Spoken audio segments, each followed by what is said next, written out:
Hello everyone, you're welcome to Edo Tafia Amipo YouTube channel, the best place for your news, entertainment and excitement.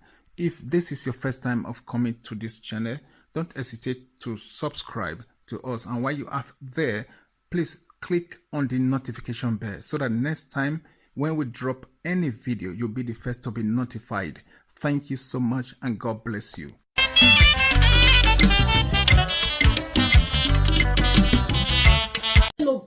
Láwòwò iṣẹ́ kì í mọ́mí Monica láwòwò mọ́mí mi láwò mo ẹ̀sọ́ yóò tọ̀ mo ẹ̀mẹ́ fùwà òbí ẹ̀sán ẹ̀hìn ọ̀dà fún wẹ̀ ẹ̀hìn yes akẹ́ ètò pure mẹ̀rẹ̀ tó iná ètò wọn rẹ̀ tó láwòwò jẹnu iṣẹ́ kì í mọ́mí Monica láwòwò jẹ mo ẹ̀sọ́ yóò tọ̀ mo ẹ̀sọ́ yóò tọ̀ ọ̀kan náà má bó wẹ́rẹ́ pé gèmí ni mọ́mí lọ́lọ́ ha ẹ̀ bú wọn. Mommy, again wakaya koni mommy, jere. Emani guanjo mommy. Ona go hamuye. Yemeni ni hiata. Agwa bawa gwa le viewer. Viewer mama. Ma love wa. Mama ono bala inugu warok barokba. Mama one ni sunu da warok barokba. Ye. Odebo ni na temeni. 2016. Wa joy. Well, a lot of bitches of Paika. Wa enjoy happiness in Variene, a quemani boa. Why, Amy, we be one of you mani bon latia. Who we babu we hear you. You one of you mani bon latia. Oh, in a doje veriona. Wala go mommy. Mommy Monica, yao again not berage. Again, wabe ya cool. Mommy lao wo ye go on no mouth uki. Iye ati wo waka po soft lawo ko jenogi yeki lawo wo mommy Monica lawo wo mo ezo yo to mommy mo ezo yo to okon na wiyan we ona wiyan we aisosa ma no sosa lo bairo and I be go satile ma no go satile to de mommy lawo wo mo ezo yo to de me na fo mommy mi no bunu go awu mi no bu verere no go awu mommy mo ojo mommy mo ezo yo to lago ko jenoki jeki mo je mi no kwao lago ko momi u seto u hieto u miso ivegeni na yawo mo emi ya gbogbo tigbo uwe ya vegeni momi lago ko momi e lolo se waga hin momi lago ko je e temi ni to ta jenove owe nu pole mi ya kwa lago ko jenoki mom mama lolo obiesan mama biti so paika obiesan mama gwe me go obiesan we hin Abumi amiesa no zewe me okwo dion we mama o me no okwo dion o ma no okwo dion o ma we gi obi edo obi san okwo hima e kon momo no wo hima e we hima mama so for that reason eni ya esa gbigbe iye se ko ne mi ro paso no da we iye ku ya wa o ni ma ni ye san tie mi na no oh bi je me no pase ya ta e o we okuyan okay, okuyan no, I bokuyan mokuyan. Okuyan we hit them and leave san. I bokuyan mokuyan ne. Emi ro pa ti uwe mo. La wo mommy. Hello my people, how are they? Waiting the happen. I hope everything dey okay and welcome back to Edo Tafia Amipo YouTube channel. The channel will be say they carry the news, the ogbonge, the tablets, anything at all will be say, any news at all will be say don't concern us, we be Nigerians on social media platform. Or maybe just dey within the Nigerian community, we dey here, they see and hear, and I be waiting there. Both the ones, the news wey dey happen for abroad outside, and the ones wey dey happen for Nigeria here, you know, see am for Edo Tafia Amipo YouTube channel. And so it be my people. So once again, make we give thanks to God Almighty, because without God, nothing dey happen, nothing no fit happen for it. We dey go farm, we dey come back from farm, we dey go work, we dey come back from work, we dey go office, we dey house, the children, everything about God dey make us, we process everything. And without am, nothing dey happen. Even breath, we say with the breath, somebody wake up in the morning, and Baba God, without am, you know what happen. And because they giving, they praise the name, the honor, and they give adoration and admiration to God Almighty. Without am, nothing dey happen, like I said, yeah. And so it be. So today now, make we go to this video today. Today, I get video for now today, and this lady, she did relatively new. You know, when I mean say she did relatively new, we say not be say she don't get a Facebook. I mean, don't know everybody get Facebook page or profile or whatever. But when I mean say this is the first time we say she really come on the scene, on the big scene. Like at least this is not the first time we they carry a video. Like what I they talk, I know they use somebody just they come today or somebody just don't stay 20 years on social media before I carry his or her video. No, now the substance where say the person they bring, now they make me they carry his or her video. That's why I say I know say somebody they really new, they not to they play his or her video. And nobody know, and they not just click on. But me, I know they use that one. As long as I see the substance, they worry. And so, secondly, I want to see you this one take and take do give to Asian people. You get me? So, because this lady she be Asian, though she was born and brought up in Benin. You know what I mean? So, and then. So she dey speak Benin perfectly, you understand what I try to talk. But this one, most of the time she speak Kishan, you get me? So and she still speak Benin, and I be she still speak pidgin English as well. But I want use and carry on because this is not the first time we say I want carry person we say or any video we say I want produce my video we say they really speak Asian well inside, you get me? So I want use something patronize Asian people, you get me? Not be say they'll come to say I don't have maybe they unbiased. Yeah, of course I've been here, I'm proud of being a Benin man, you get me? But I still want to use this one just to take do Asian people favor, that kind of thing. I be waiting there so so and then in any which ways this lady now she talked to I see their names there. She talked to Monica, she talked to Beatrice Okpaika, and she talked to Lolo Anua Jose. In fact, not be say she talked to them, she pleaded with them, she begged them, you know, made them come to her request, you know what I mean? So made them to wait quarter, made them start to play, and everything day nice. In any which we not just to take, we just go make we join these people. Okay, my people not do well, and God continue to bless now. No, bye bye.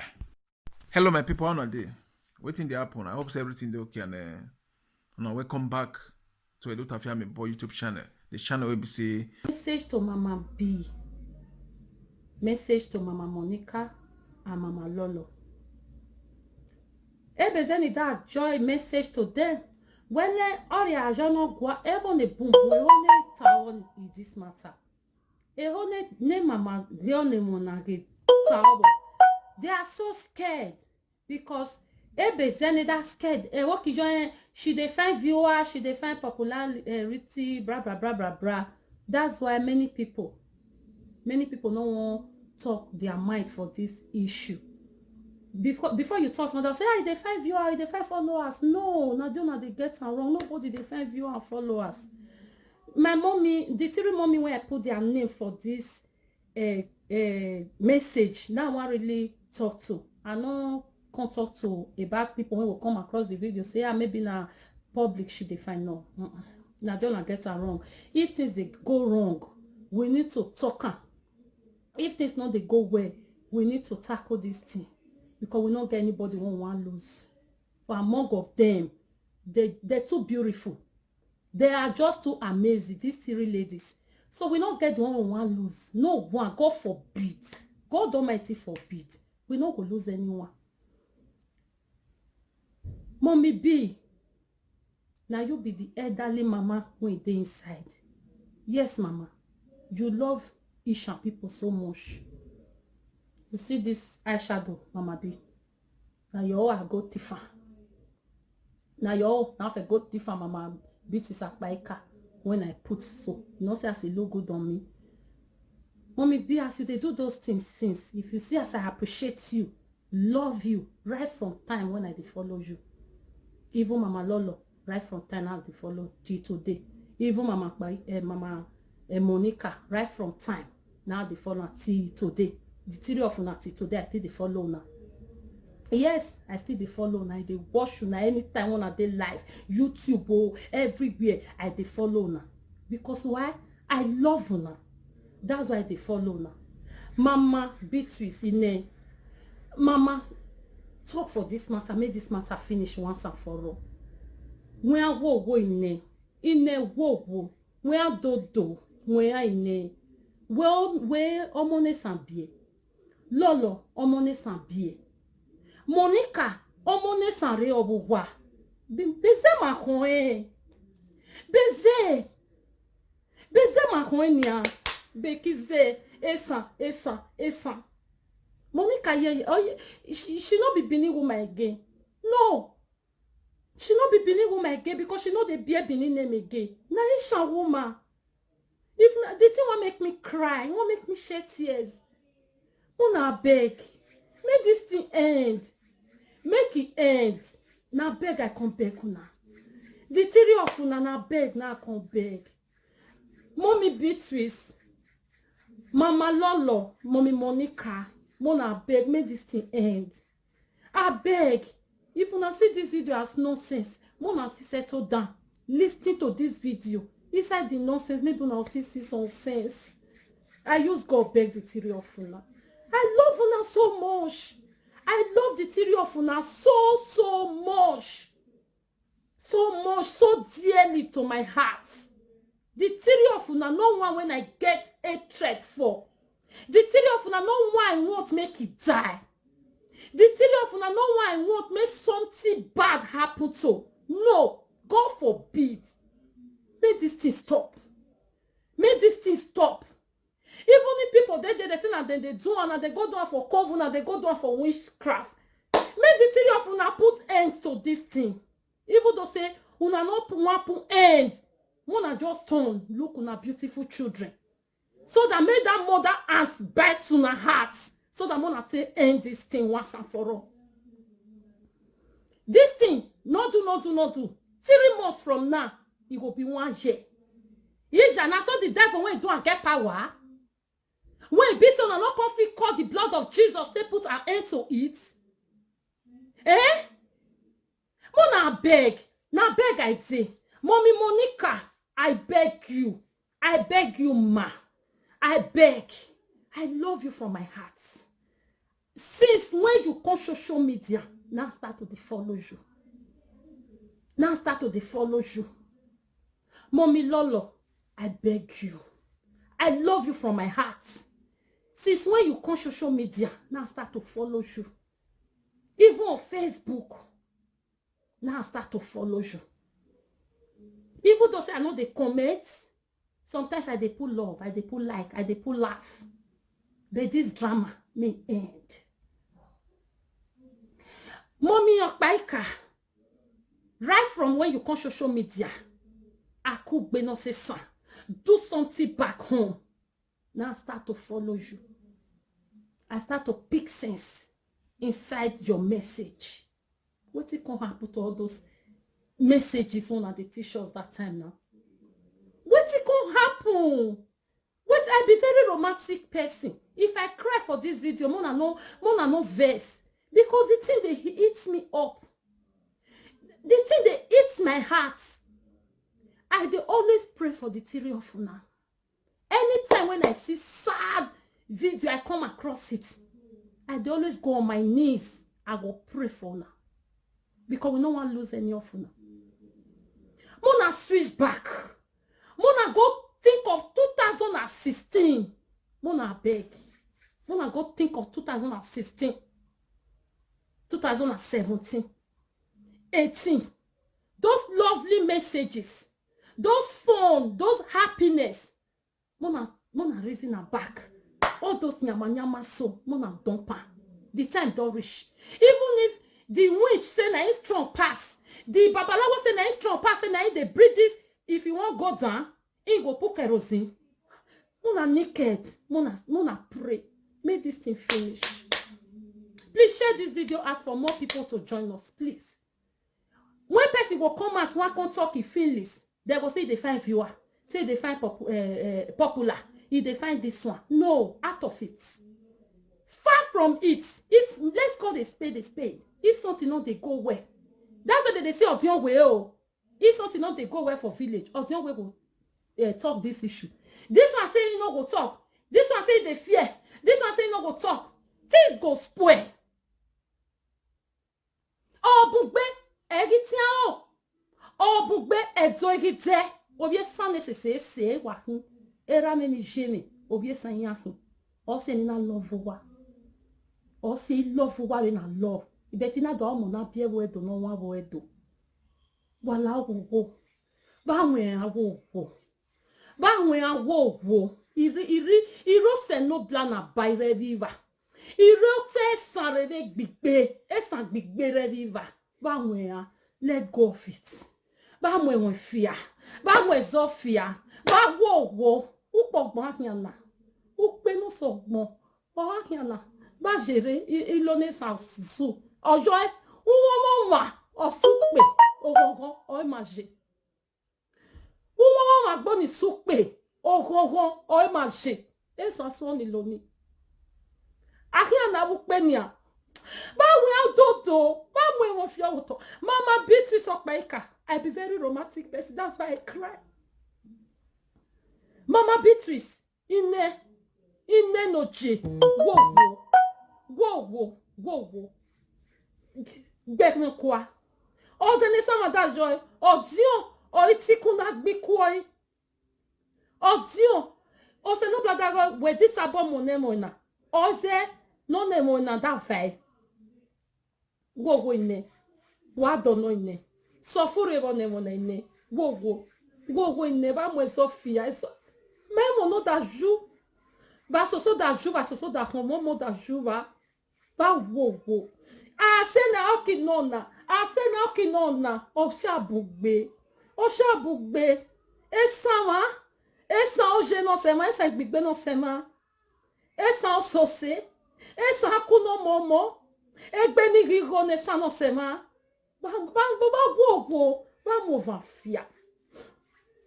va fia Mommy Monica wo àwọn mo amesa gbigbe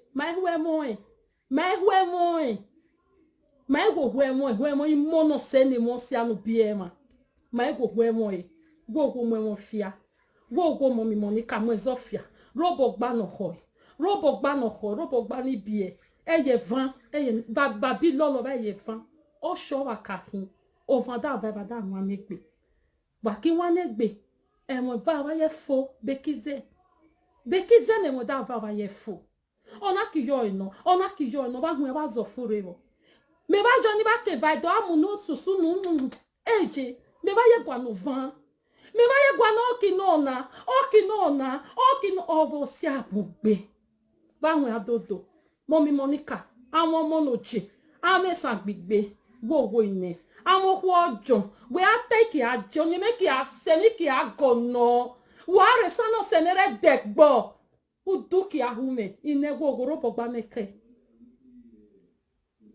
lolo oduwe no omo ne sabiera Mama Beatrice oduwe no omo ne sabiera wo ine wo wa gbekwa robo gbaneke no se ine mo zofia upe gba esa maro isilo yo won me gbo ni supe oso gongo ino oye zo madare na wonu pe na ma mo ri ano da ju ori ama so da ju ma da ro moto o se kada na wa megbe wa hun ya o se me zesa we ba understand on esa me believe obi o me brother no se me di understand on esa ni or the translator or oria the translator wo Mommy Monica mono awon mo no so se awon mo ne gbe omo akun omo egbe o so se o boy higo e ine wo o agon no ine wo mo fia ine omo awon mo wo mo fia ine o mo fia mo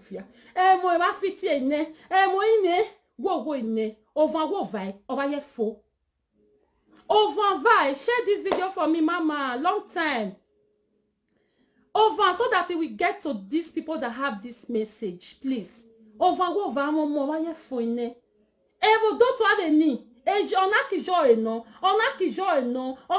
eno ine ono se no blano se nwega nuwere degbo ni omo no ji tu ti ono se no blani joy o wa ye gwa no van jo wa ye gwa nezo mele ni ono se no blani odi mo nezo ni o ki mu fia awon mo won awogo akon mo na mo won awogo ine Mama Monica won awogo mo won fia mo van fia ine mo ezo fia ine ukpogbon ahia na ine wogo let go of it ije no gi la wogo ije ki Mommy Monica la wogo mommy me la mo ezo yuto mo me fua obie san ehin oda fun we ehin yes ake do pio me do na do wan me do la wogo je ije ki Mommy Monica la wogo je mo ezo yuto mo ezo yuto okon no ma bo were kwe gemine mommy lolo hai bu mommy egen wakaya ko ni mommy jere Emani guanjo mommy. Ona go hamuye. Ye me ni hiata. Agwa bawa gwa le viewer. Viewer mama. Ma love wa. Mama ono pala inugu waro parokpa. Mama one mi sunu da waro parokpa. Ye. Odebo ni na temeni. 2016. Wa enjoy. We a lolo bitis of paika. Wa enjoy happiness in wariene die ekwema ni boa. Wa emi uwe baby ni wana vie mani bon latia. Uwe gba uwe hiahio ni wana vie mani bon latia. O ina do ajeveri ona. Wala wo mommy. Mommy Monica ya o ege no gberaje. Ege no be ya ku. Mommy la o wo yen go wan no ma ukin. Iye ati wo wa kapo soft la gogo jenogi yeki la gogo mommy Monica la gogo mwezo yo to mommy mwezo yo to okon no na wi we I saw sa ma no so sa lo bairo and I be go satile ma no go satile to de mommy la gogo mwezo yo to de me na fo mommy ume mi no bunu gwa o ume mi no buberere no gwa o mommy mwaojo mommy mwezo yo to la gogo jenoki yeki moi je mi no kwao la gogo mommy u seto u hieto u miso ibegeni na ya wemo eni ya gbogbo tigbo uwe ya begeni mommy la gogo mommy e lolo se waga hin mommy la gogo je etemi ni tota jenove owe nu pole mi ya kwa la gogo jenoki mama lolo obiesan mama biti so paika obiesan mama we me go obiesan we hin Adumi amiesa no zewe me okwo dion we mama o me mi no okwo dion o ma no okwo dion mama we gi obi do obi san owo kin ma e kon momo no wo kin ma e we kin mama so for that reason eni ya esa gbigbe iye kan pe ni mi ro pa sunu da we iye ku e awa o ni ma ni bi san tie mi na no bi je mi no kwa se ya ta e o we okuyan okay, okuyan no. I bokuyan mokuyan. Okuyan we hit them and if san. I bokuyan mokuyan ne. Emi ro pa ti o wa mo. La wo mommy. O we bolu fo. The Goddy family, beautiful lolo. Omone san biye, he sama o egbo so sera. O boy higo. Akon momo. Maki agono, okay agono, okay amiajo, okay miajo miaroki smell with the beautiful gum teeth. Well, I be like if no say mama lolo, o daddy teeth gum no say wo fanfwa. Ine mama lolo go ine lolo of London of UK go ine mo fanfia. Eye no ria vaine eye dagbare finu pejo ri ene gogo ine ege oko no seme me di time yes ine because of you me we esa me hin aba me bi ne esa yes from ugboha after urome o ine me na vai mommy gogo do tua ine ukiriage ni ba bi lolo ni ba bi mommy Monica re ahin ine okigbekwa mele no wa izine but to this abolo u this abomi ne okiri ege ni ba re hin ni ba re je ni ba ki je asebi ori mo no ba ki agon ni ki yo abalo je yago oko yin be iki mu fo ni ki bu mo iki alunya igwa no wa shan baba se na bi na ni ki jo evo ine ba gwogo eni ria emi go ria kin ba ye fo voto akigbo mi se amurpa wo oya ki dagbare jo egbo mi sabo oya no ria sabo ine me ba believe oya sabo ine we bi mommy Monica ba da sabo ba de vakpa o da sabo mu stop even name na ine ba de vakpa ba de va o da sabo endo name na once and for all ine wo in ajona told you we did see mommy Monica ine wo na mo sa bie sama mani bie sama my bookie mani bie sa bookie ne my bookie sa wo ine gbekua robo gba no ho wa jege ni bare hinre ine wa jo because ayodin o itikun na gbekoi wo momi wo robo gba neke eye fine o kisi abugbe ine me dago oria no kam o wehin u yoria no hu emo beti agboni kolie agboni kolie jo na no ine uki wo jo iri ono wo ine wo waye me velo ine ma ba soso da juo mi soso da luwa mo ye ine ovano mi soso da luwa o da luwa mo amen elimie sanja ka elimie san gbigberebe o da ka ine wo ine robo gba neke babi momi Monica me va joba munu suse gbonu ye ine ovano si votore non fo ine wele mi aki asu no na ki yo na no ono ba fi ki yo efi ono ba ye ki yo ye ye ine ba hu ya san ba ye kana ebo ne ke ofe mue yo ya za wona ki yo igwa ni viwa o me da me dissolve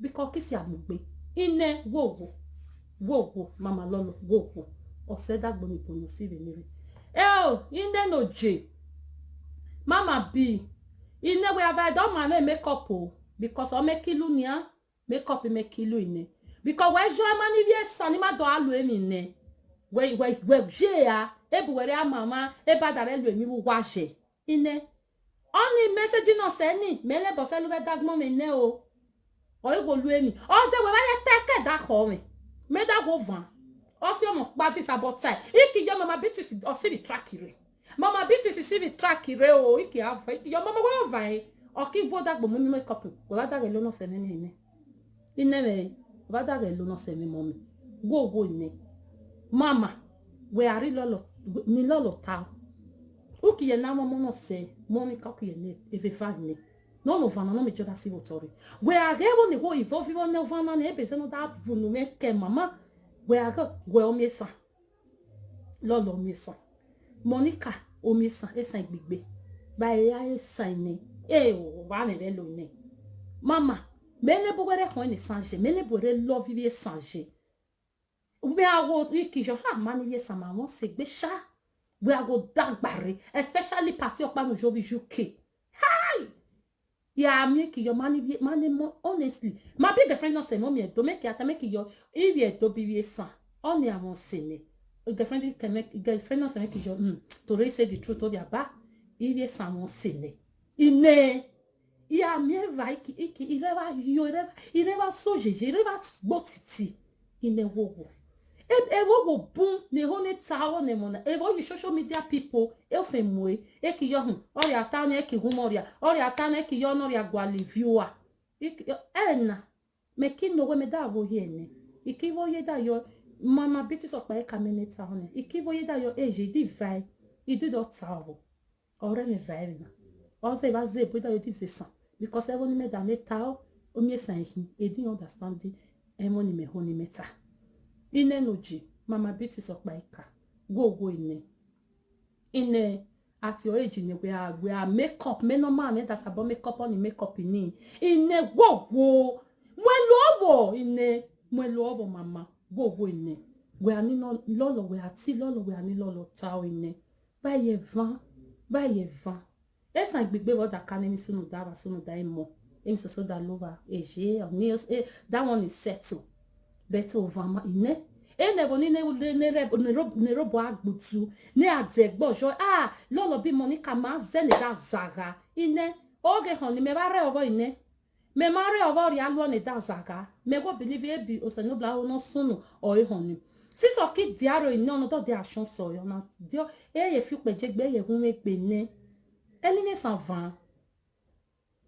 120 ba go mommy where that's about menemi when mama biti so pa eka whether ni lolo tawo ine menemi odi hon mi Monica won mo no se gbo ninu ine jere where san je ine we aki agbe gbona bayan ni ine we aki agbo ine o ki jo e ine e van le san no se me bi ko ba bien me san ine mama go menemi whether ni lolo tawo later whether gene ni Monica tawo mele one wana di phone ine wogo ona ko gbenu we won nesan ni mama wogo rene awon mo bi omo nesan bie rene kugbe oko e baye mo no susunu eke alo se eye van eye fi peje gbe eye fi pejo do eye fi pejo mo because omo wa je odo wa je wogo ile tawo mama nene wogo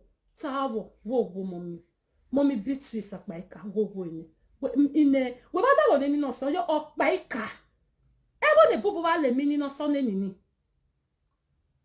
e wo le bubu ba le di mi ni o se ya wa to ne okpaika iki yo be na savunu because one ni won segbe okpaika ine wo one ni we aro ilu emi won mo na ono vano go riwo to nya ine one ni no se ni okpaika iho nure wadzo no one mo na o ku ki fun mo na o ki go fun mo na ono do de ki jo hi be kisunu e ale be sunu ine mele mi we ti sabolo ine gbe kwa emi re gbe ni mommy Monica lu e gbe kwa onu we gbo ni lu mommy Monica we agbo ni gbe kwa lolo emi re gbe ni Monica lu e we arobo gbo eke o ki je ge ni bare hien ege ni bare ja hwe bi kugbe o ki jere ne o ki robo gbaneke mommy Monica awon mono se wo ine emi ni lolo lu e wa gbe kwa ine o ki gbo ni jere ege ni bare va va da dia botion bi ahire ine o nege ni kivo wo gbe kwa ine gbe kwa ba he ba mo ovan ba mo fia ba mo van fia ine. So that is it, because ebego na nereke o se we na medita. I don't care the consequence. I don't give a shit of anything that will happen after this video. But God knows I have speak my mind from my ribs, from that heart. I'll speak it out. Ine bagogo bagbe me gwa esan oje ido me kita se. Hello guys, you're welcome back. Thanks for watching the video. I hope you did enjoy the video. If you did, please subscribe to my YouTube channel, and while you are at that, don't forget to click on the notification bell so that next time when my video drops, you will be notified. And one more thing I'd like to say is that if there's anything that you guys would like me to change, like an addition or an increase to anything I'm doing with my video production, or like a reduction or decrease or take away from my video production, don't hesitate to leave your comment or your suggestion, your opinions on the comment section. And believe me, I read every comment and I'll know what changes to be made. Thank you all so much for watching once again. Bye.